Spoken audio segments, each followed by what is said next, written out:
Hello, everyone, and welcome to another episode of Founder to Founder. You may see a very familiar face. This is Ty Salvant with us again from Louisiana, and I'm so happy to have you back on. She's going to tell us about her latest project and everything that's going on. So, welcome back. Tell us what you've been up to since we saw you last. Thank you so much for having me. I am very excited to be back. Let's see, a couple of things that are going on. So in homeschool world, number 4 is a senior this year. So we are looking exactly like all the things and looking at colleges and jobs if college is not his top choice, which I think it's really important to be open to that for our kids as well. Yeah. Right? The 6-year-old is really coming to her own and is learning and still doing an amazing job. And yeah, the kids are great. Homeschooling it really is going extremely well. We have a great cohort this year. We do a big friends and family night at one of our amusement parks. That was last night. So I'm super jazzed about, it went off extremely well and like big effort, but huge reward and great for the community to get together and have this time to play and reconnect with each other. Yeah. And then my next big project is an anthology. For a while, I have been thinking about a homeschool anthology, and people say all the time in passing, "Oh my gosh, you should write a book on homeschooling." And I'm very open to that and thought, yes, that would be great.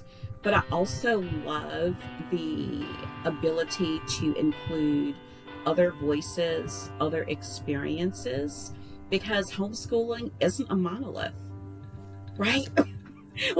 There is no one way. So being able to bring other people in and have everybody share their stories so that as people read this book, there's something in it for them and their homeschooling journey may change. It probably will over the course of, whatever the span of your kids are. So maybe in the beginning, you're really connecting with the way that I did things, but then towards the middle, somebody else's journey is now what you need to do, and you kind of have a blueprint for it.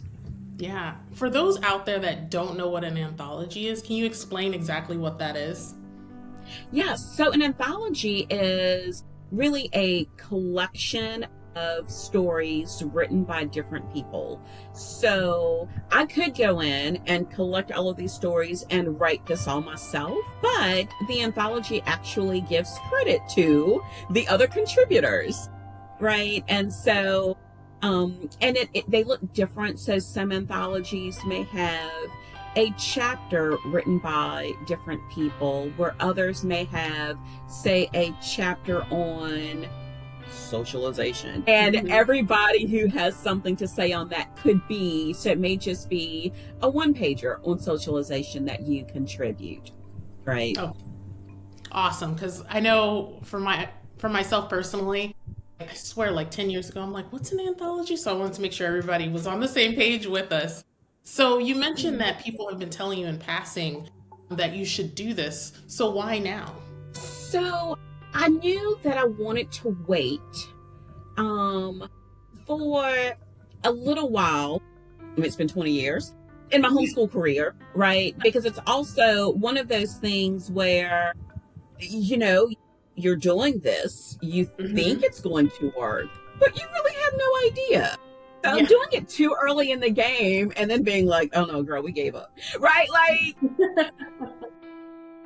So I have a couple of receipts now with that. So that part is exciting. The homeschool landscape, I feel like we kind of go in waves, and there are all of these continues to be misconceptions about who homeschools and why they homeschool and what they're creating and what it looks like, or what they're learning or what they're not learning. And it just feels like a really good time to not only put out some information for people who are choosing to do this. And my my hope is that it's always your choice, right? There are some families who homeschool because they don't have another choice, because Mhm. for whatever reason, the school system isn't working for their family. They can't afford private tuition or choose not to. Let me just say, right? Because it's okay to choose not to do that. Yes. And to again give them some different examples of what this could look like for their family. The reason why I say I really like it to be somebody's choice is Mhm. that homeschooling is hard. Yes. I don't want to candy coat it. It is. But honestly, everything in life is. Marriage Yes. is hard. Your job is hard. Keeping your house clean is hard. But You know it's what I all worth mean? it. Exactly. It is all work and can be challenging in, positive and negative ways. And so when you choose it, when you're going in with your eyes as wide open as possible, Mhm. then every molehill doesn't turn into a mountain, right? So true. Yeah. And one of the things that I like that you said is about the misconceptions, because for me, at least in my head, there's prior to 2020 and then there's after. So after 2020, I think a lot of people opened their eyes and new misconceptions began to emerge. So building an anthology of like today's homeschoolers would be so instrumental in changing the narrative around homeschooling, because it's still very much they're weird, they don't learn anything, and getting the word out there talking about this more and more is actually going to change that narrative over time post 2020. Absolutely. And just a couple of things that we will include in this are going to be even quotes. I've talked to so many college professors who will comment and compliment their homeschool students. Oh, Right. awesome. And yes. Well, And so I think that's really affirming for homeschool families to hear. The other thing that I hope this book will accomplish is we will have tips in there for how to support your family who homeschools, mhm. right? So this is a book that you can give to your mom, your grandma, your cousin, your aunt, whoever it is in your life who has their concerns about homeschooling and what you'll be putting out there. And, Mhm. that kid who'll never amount to anything, because so they can read this and learn, okay, wait, so you mean I shouldn't quiz them every time I see them? Oh, I shouldn't say, right? Because you're not Yeah. quizzing the kids who are in school. So why do you feel the need to do this to homeschool Mhm. families? Or, honey, you don't miss going to that dance, right? Not necessary. So, Like, okay. So within this project, and I know that we had talked about this previously, how do you plan on centering underrepresented voices in this space? Because there certainly are underrepresented voices in this space. absolutely. And so for this, we are intentionally seeking a diverse set of voices so they can share their story and what it looks like for them and the challenges that they had to overcome. And this clearly has to deal with ethnicities and cultural challenges. We also want to make sure that we include parents who work in homeschool, single parents who homeschool, because it can happen, right? And they figured out ways to make it happen. And I think that their voices are pivotal in sharing with other families and helping them to realize, wait, we could do this. Yes. That's the one thing I hear about the most is how do I homeschool if I'm a single parent? How do I homeschool if I have a full-time job? Those are the two questions I hear the most. So to highlight those stories, I think would be phenomenal. Have you talked to some of those families in those spaces? Oh, definitely. I have lots of friends who, Yeah. right, after being in the game for a couple of decades, we have again families with all of these experience. The Mhm. other is having a family with children with special needs and making sure they're able to meet the needs of that child while still homeschooling everybody else. And there are, you know, tips and experiences that people share that just help people realize, again, what's possible and that it doesn't have to look a certain way, right? So you give yourself a little bit more grace and realize, okay, so if we only did this 3 days a week, like life would continue. Life goes on, the sky's not falling. But it Yeah. does feel that way as a parent because you want to make the right decisions for your kids so badly. And I mean, even for my kids, about everything about brushing their teeth, I'm just like, sometimes I get so stressed out. I was like, we got to brush our teeth, so it is so helpful to hear from other families that look like ours or even don't look like ours that are struggling with the same problems. Yes. Yeah, love that. So, how do you believe storytelling is such a powerful tool in education? For so Why? many different reasons. Yes, why? But for so many different reasons, right? When you hear somebody else's story, everything from the emotional connection that you get, it's so much easier to learn from somebody's story than just like, here are the facts. This is what you're supposed to do. And you're like, but how? Like, I understand that, but how? Like, how does that work? And for somebody to go through and walk you through, this was our schedule, this is where we had to pivot. And it's okay that it touches us in a completely different way, helping people to see the full picture of what this is. Mm-hmm. So again, it's very easy to reduce homeschooling to academics. And you're like, if you're not focused on academics for, 8 to 10 hours a day, 5 days a week, then your kids. And then when somebody says, but you do realize that we're teaching them how to be, right? How to be a good partner and a good friend and how to navigate life. And then you're like, oh, I didn't think about all of those other pieces. And all of that is included in our education. Yes. Right? I think we forget that in public school, like we do touch on some of the like how to be a good friend and that kind of stuff. But as parents outside of the classroom, you forget like this is part of the curriculum too. And if I decide to spend a little bit more time on that because my child needs more time on that, they're still learning. Absolutely. And great value in that. And the thing is that each child will need something a little bit different. Mm-hmm. Right? And you're able to do that. So for some of your kids, it seems like they're a natural at fill in the blank. Right? Whether it's, especially if they have an affinity for it. So you have one kid who's like a little mini chef, and you have another kid who can't follow a recipe, and you're like, but.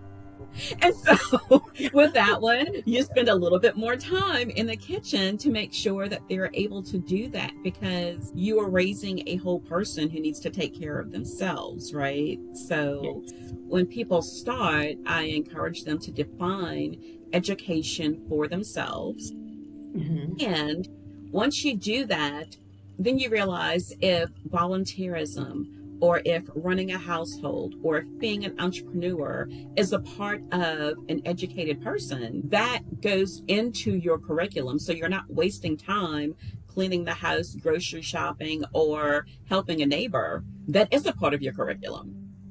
So true. So for you and your family, if you don't mind me sharing or asking, how do you define education for your family? So for me, it was definitely kids who knew how to run a household, kids who, again, that the volunteerism, civic minded, because I believe that we are all called to give back, lifelong learners. So it's not a once I graduate, I'm done, right? Mm-hmm. It's that we are continuously learning and growing and evolving into the people that we were created to be.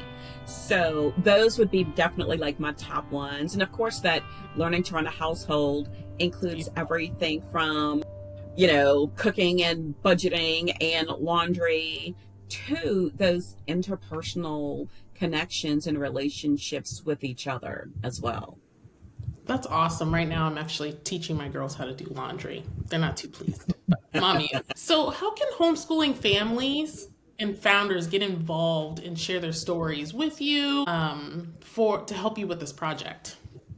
So you can visit nolahomeschoolers.com. We will have a button on the homepage where you can complete a interest form, and then we will get back in touch with you and give you all of the guidelines for submission. Our goal is to have all of our submissions in by the end of this calendar year so that we can put this out there and have it ready for distribution early spring, because that's when a lot of families are starting to think about school for the upcoming year, right? That's when Mhm. deposits are due, that's when they're making tours, so we'd love them to be able to have this in hand by then. So, if, say, a mom is listening to this and she is all about is like, this sounds amazing, but I'm not a writer, what can you say to her that would make her feel more comfortable making that submission and being a part of this project? So two things I would say: find your comfort level, right? If you are like, you know what, I do have something to share, then you can end up recording. One of my favorite tools for putting like words on a page is to use my Google Doc app, right? Open it up, press record, and just talk and just Okay. answer the questions. So we'll have two different ways. We'll have some questions that you can answer, or if you have an experience that you want to share, you can do it that way. So you could go through and end up recording what you want to say, go back in and polish it to make sure that it didn't, like, miss a word or pick a different word for you, and then submit that. We'll have an editor that goes through and, with every book, you have multiple editors who go through everything from your line edit to content. We'll get back with you if there was something that there were some questions about, saying, hey, could you go deeper on this for me, or could you answer that, right? Mhm. If you could do the same thing, like you're talking with a friend, and say, let me tell you, right? And so this goes back to how storytelling can Mhm. help with this, to say, this is how we got started, or this is why we made this decision, and this is why we had to pivot and decide to do things this way. um, if you still have any doubts, feel free to reach out. You can email me and we can have a conversation and help talk through whatever your concerns are, because there's certainly ones where I am very intentional about what I share and don't share about my children, right? Same. So if you were like, hey, I'd really like to contribute, but I don't want to use my name per se, because I don't want my, this extra attention or spotlight on my kids, right? Then we can talk through what that would look like, especially if it were something that, and honestly, y'all, it could be like positively or negatively, like impacting your kids, because I do, like, I respect their privacy, Yeah. right? And so that's another conversation that we can have to figure out. Okay, like, how do we, kind of navigate those waters? And I'm happy you brought that up because I know as a parent, if I was listening to this and I wanted to share my kid's story in some kind of meaningful way, I'd probably pause and say, like, oh, wait, I don't want to share too much about my kids. So I'm so happy you brought that up because I think it's so important. Kids' privacy to me is very, very important. So I Hmm. think that's excellent. So, Yes. what does your ideal submission look like for this? Do you have any certain themes that you have in mind, or is it come one, come all? What do you think? So, again, a typical submission will be about 2,000 words. And it can be, again, especially if you have an experience that is more unique. So, we are looking for the single parents who homeschool, for even, I say like less conventional, but, you know, right? But if it's your mom who homeschools your kids, or for parents who work full time and have figured out how to do it. And even with that, I don't want one example of that, right? Because what works for you may not work for somebody else. Because if you're in a city that has a great, robust homeschool community where your kids can be in activities all day while you're at work, well, that's not going to help a rural family where there are no activities to put their kids in, right? So we do want multiple different stories like that. For some people, it's sharing, your how and your why, and those pivots are okay, right? So I love homeschooling. I am sold out for it. I've done it with all of my kids to help people jump into these waters, but I have nothing against traditional school. Yeah. Right? And so you will never, now this is the only thing that will not make it to the book. If you write something that says, well, everybody should be homeschooled, I don't believe in that, and I wouldn't put that out there, right? Because as parents, we are making the best decisions that we can for our children and our family at that time. And maybe this is not the time for you to be homeschooling, and that's okay, right? Yeah. It's here for you when you need it, but you're not required to do it. So if you homeschooled and then you put your kids in school, or your kids were in school and then you homeschooled, and one kid goes to school and one kid is homeschooled, it's all okay. Yeah. Right? I love that, because it does feel like a end all be all, decide, and this is what you have to do. So highlighting those stories, I think, will be so important for families that are like on the fence, or maybe started and they're like, this isn't working, or vice versa. Like, this is working now. And I will say, when we started, and I share this very openly, and he knows this, but my husband was not on board with homeschooling. So we had multiple conversations before I started. And one of the compromises that we made was that we would do it for a year, and then we would evaluate and see if this was working for all of the parties involved. Is it working for the kids? Is it working for me? Is it working for our family? And then if so, we continue, right? So giving yourself permission to do that, and to make sure that it's working for you too, whoever the primary is. Because I have heard stories of, well, I homeschool because my husband wants me to, or I homeschool because, right? And I really think that if we are doing things out of duress like that, that something's got to give, right? And so you have to figure out, even if there's no other option, then maybe you participate in or start a co-op to find ways to make that work better for you, so that you are still fulfilled as a person as well. Great advice. Great advice. So what is the ultimate message that you hope readers take away with this collection? So my top 3 would be that it doesn't look the same. There is no one way to homeschool, right? No, right? There's no magic button.